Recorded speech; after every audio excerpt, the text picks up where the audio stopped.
You have channeled a great deal of your wealth into philanthropy and ministry.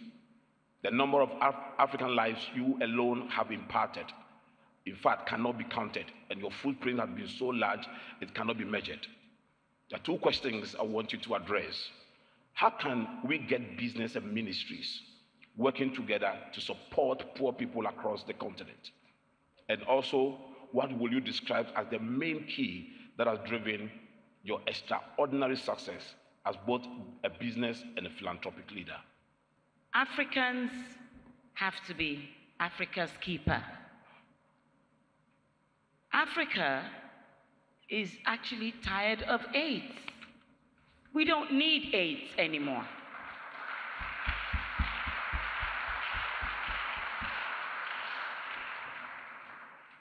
Africa has been blessed with so many natural and human and millions of human resources.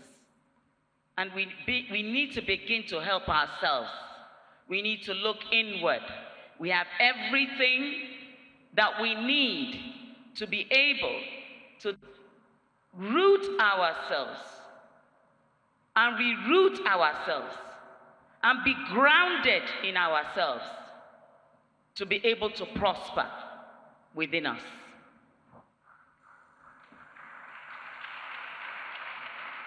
So far, we have only taken very little advantage of what God has given us.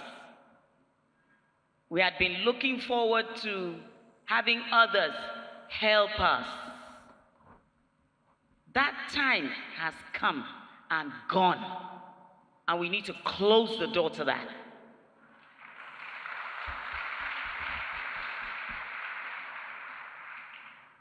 We will go hungry if we don't feed ourselves and help to feed one another. That's right.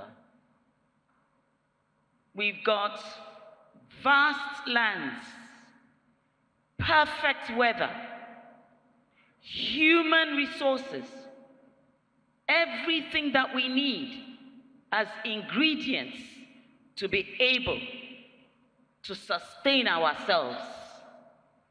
However, as you said earlier, very little has been achieved, and there's poverty around us and everywhere. And it does not need to be so. It does not need to remain so. We should turn things around and begin to prosper. And it is at events like this,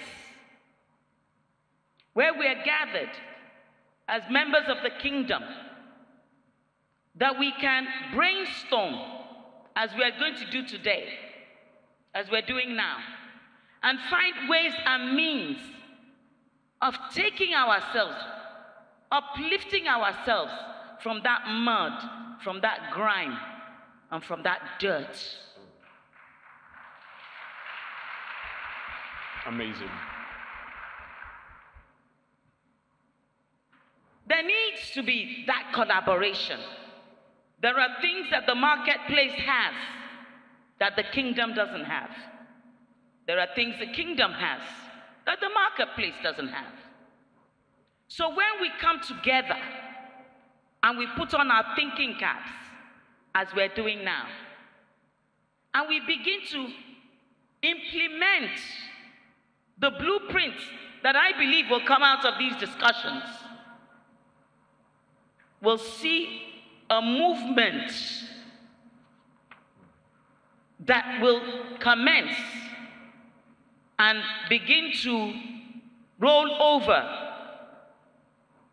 starting from each country and combining our efforts to make a difference. And to break down what we need to do, you will find that knowledge is power. Knowledge is key.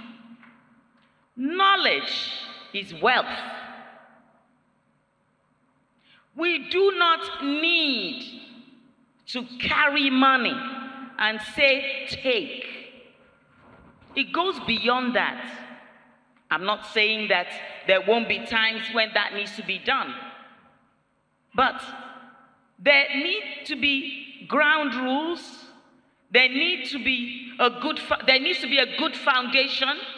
Otherwise, it will not be sustained.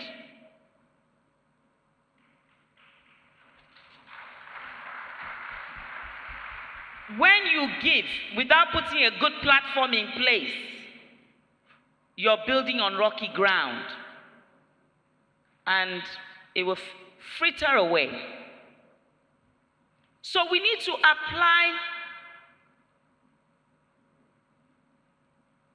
begin to do things that will move people from where they are now and take them to the next level. I said earlier that ignorance is dangerous. So we need to gather information, gather knowledge, train and be trained. When we acquire that knowledge, we'll now begin to put it to good use. I can give you a clear example. There was a man that was working on a project, foreigner, and he saw some, what they call journeymen, waiting to be picked out, to be given work for the day, so that they can go back and put food on their tables for their families.